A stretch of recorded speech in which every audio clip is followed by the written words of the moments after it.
Try it right now. Picture your childhood bedroom, the walls, the door where your bed used to be. If you just saw something, even faintly, you have what most people assume everyone has. Some people doing this exact same exercise see absolutely nothing and never have.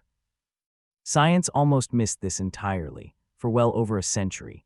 In 1880, scientist Francis Galton sent out a survey asking people to picture their breakfast table and rate how vivid the image was, one of the first attempts anyone had made to measure something as private as a mental picture. Most answers landed somewhere on a normal scale, some vivid, some faint. A handful of answers stunned him completely. Several respondents insisted the question made no sense, nothing to rate. No image at all, not faint, not vague, simply nothing, no matter how the question got rephrased or how patiently it was explained to them.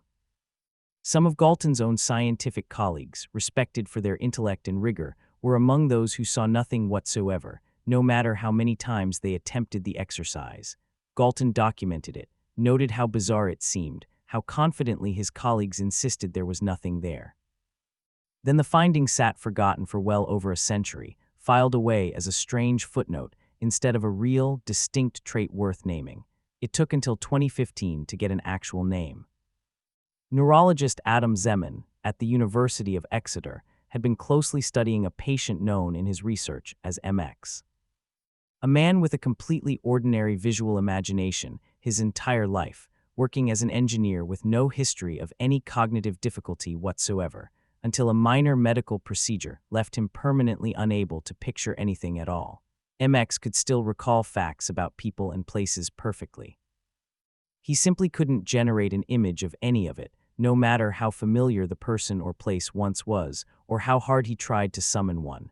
Zeman published the case in 2010, and something unexpected happened. Thousands of people wrote in, describing the exact same experience MX had, except they'd never had visual imagination to lose in the first place. They'd simply always been this way, their entire lives. Without a name for it, or even a category to place it in, assuming their own experience was either universal or somehow uniquely broken, Zeman coined the term, aphantasia. From the Greek phantasia, meaning imagination or mental image, with the negating prefix, a stitched-on front, a deliberately plain name for something that had apparently gone unnamed for the entirety of recorded history before it. Current estimates put it at 1 to 4% of people. Not a rare curiosity confined to a handful of unusual case reports. A meaningful slice of the population, quietly assuming their whole lives that picture it in your mind was just a common figure of speech, not a literal instruction other people were actually, genuinely following. Here's what makes this genuinely strange, though. Aphantasia isn't a worse imagination. It isn't linked to lower intelligence or reduced creativity in any way researchers have measured, across every test designed to look for a gap. Studies comparing cognitive performance between aphantasic and typical participants have found no meaningful gap on standard testing. Many people with aphantasia are accomplished artists, writers, designers, professions most people assume require constant vivid visualization. Some spend entire careers without realizing their process worked differently from everyone else's, simply because nobody ever asked them to compare notes, and nothing about their finished work gave it away. They just don't run it through pictures. Some use verbal, spatial, or purely conceptual strategies instead, a kind of just knowing about layout or color or structure, with nothing resembling an image ever forming behind their eyes at any point in the process, start to finish. Zeman's follow-up research made the picture even stranger. On the opposite end of the same spectrum sits something called hyperphantasia, people whose mental imagery is so vivid it can feel almost indistinguishable from actually seeing something in front of them, colors and textures rendered with a precision most people never experience even while looking at the real object. Between roughly 1 and 3% of people report imagery this intense, precise enough that some describe struggling, in the moment, to tell whether they're remembering an image or currently looking at one. Some hyperphantasic people report reading a page of remembered text straight off a mental image of the page itself, font and layout still intact, like consulting a photograph nobody else can see, word by word, line by line, exactly as it appeared the first time. Most people sit somewhere in the wide, unremarkable middle, A small minority sit at one extreme, seeing nothing at all. Another sits at the opposite extreme, seeing almost too much. An entire spectrum most people never realized they'd been standing somewhere along their whole lives, without a single test to place themselves on it.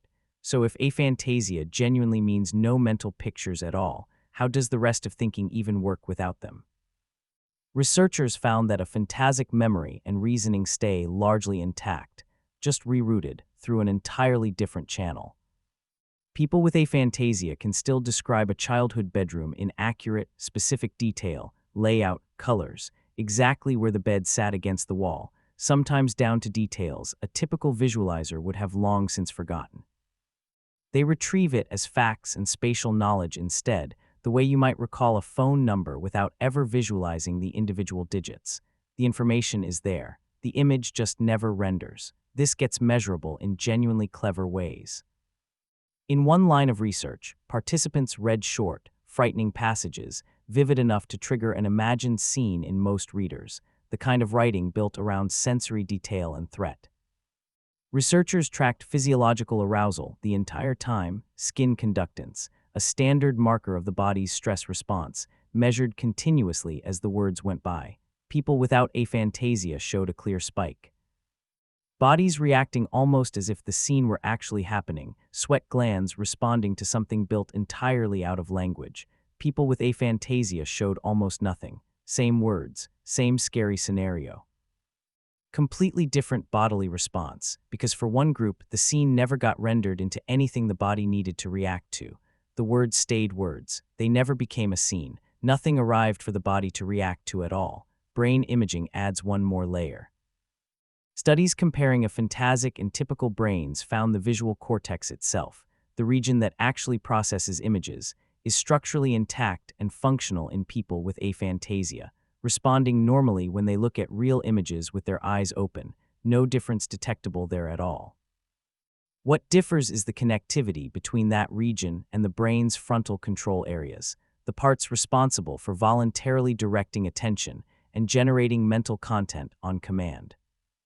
A weaker link, not a broken component, the difference between a screen that's damaged and a screen that simply isn't receiving the signal to turn on. The screen isn't broken. The signal telling it what to display voluntarily just doesn't reliably arrive. Here's the detail that makes this land differently. Many people with aphantasia still dream in vivid images at night, involuntary visual imagery firing perfectly normally while they're asleep and no longer trying to consciously summon anything. Full scenes, full color, full motion. The system works. Wiring intact, hardware functional. It just won't reliably respond to a voluntary, waking command to switch itself on, no matter how directly that command is given. So the next time you close your eyes and picture something, know exactly what you're running. One specific configuration, among several genuinely different ways a human mind can be wired, none of them chosen, none of them earned, simply assigned somewhere before anyone thought to check. Some people build detailed, photographic worlds behind their eyes on command. Some access the exact same information as pure fact and structure, no image ever appearing at all. Neither one is broken. Neither one is better. Both groups remember accurately in their own way. Both imagine freely, through whatever channel their mind actually runs on. Both create original, meaningful work, regardless of how that work gets built underneath, invisible to anyone judging only the finished result. They're simply running the process through entirely different channels, channels that look identical from the outside, right up until someone finally asks the question Galton stumbled into by accident in 1880, and Zeman finally gave a name to more than a century later. What do you actually see when you close your eyes? Until remarkably recently, almost nobody thought to check whether the answer was the same for everyone else in the room.